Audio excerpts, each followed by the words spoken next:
आई आप सबके बीच में वह गीत गाई। फरमाइश तो बहुत सारा लोग के बाद यूट्यूब वाला फरमाइश ई दुल्हन गा ले।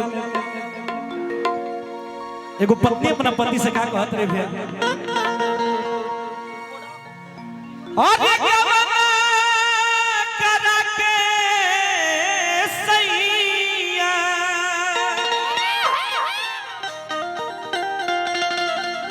अरे गवना करा के सैया, अरे घरवा दिल त्यागी। कह दिया ये राजा जी, जब शादी क के हम के अकेला ही रखे के रहे घरे तक काहे खातिर शादी कैला।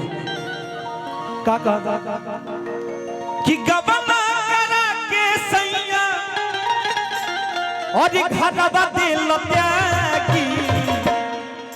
अल्लाह की जाई राजा जी जब में दागी, अल्लाह की जाई राजा जी जब में दागी।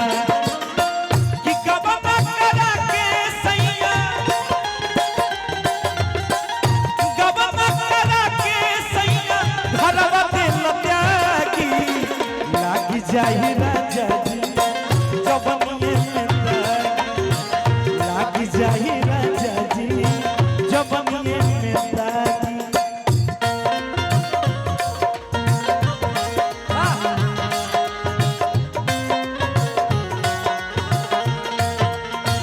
ग्राम प्रधान लक्की सिंह की तरफ से पुरस्कार बा, हार्दिक अभिनंदन।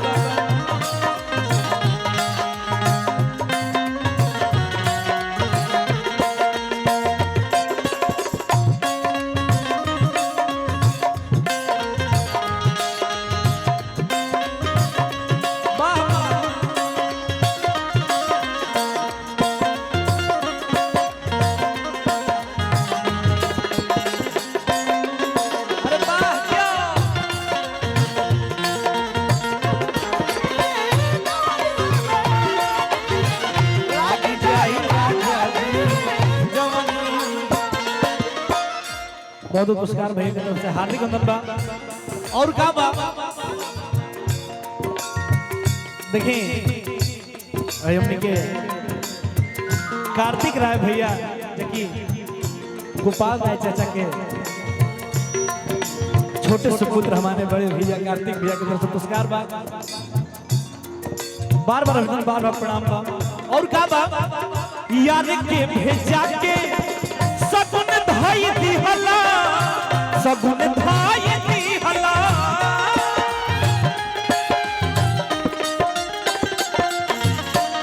कह दिया औरत ये भैया यार के भेजा के सगुन तो धाई दी हला, कम से कम हमार ख्याल ना तो कम से कम माई बाबू के ख्याल करते हैं। यार के भेजा के सगुन धाई दी हला, सगुन धाई दी हला।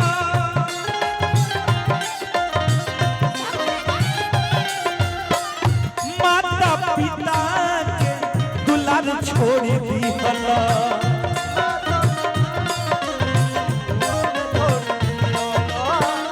माता पिता दुलार छोड़ दी हला।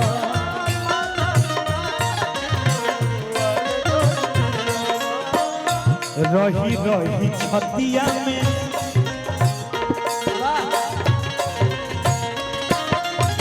रही रही छतिया में,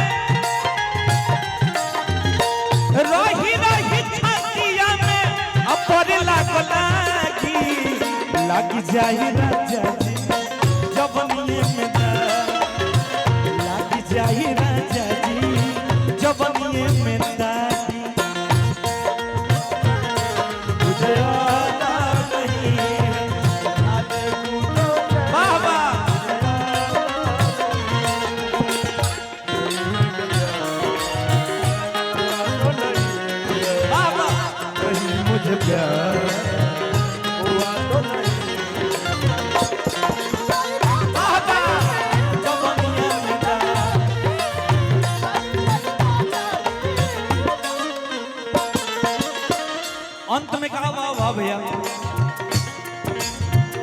बभनु बेदरती गबन कोई दिहले गबन कोई दिहले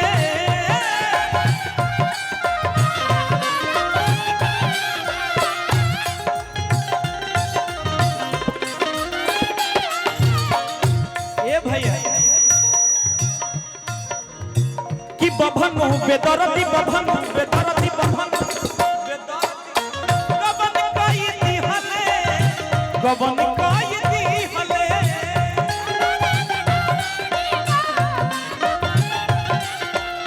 हयार के भेजा के सगंध दिहले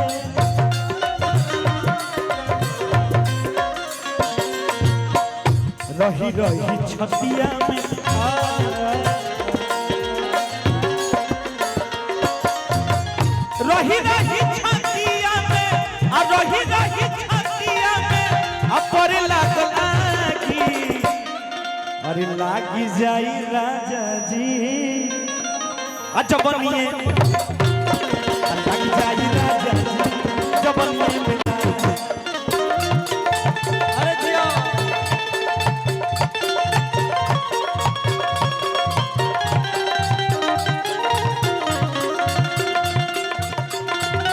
बहुत बहुत पुरस्कार अनिल गुप्ता भैया की तरफ से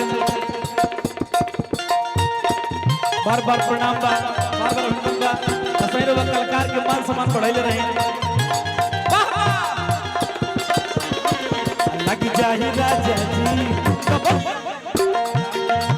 लगी जाही राजा जी जबनी और का बा बभनु बेदरती गमन कोई दिहले गमन कोई दिहले बहुत हजारों रुपए का पुरस्कार बा बहुत धन्यवाद। अरे माता पिता के दुलार छोड़ी दी हले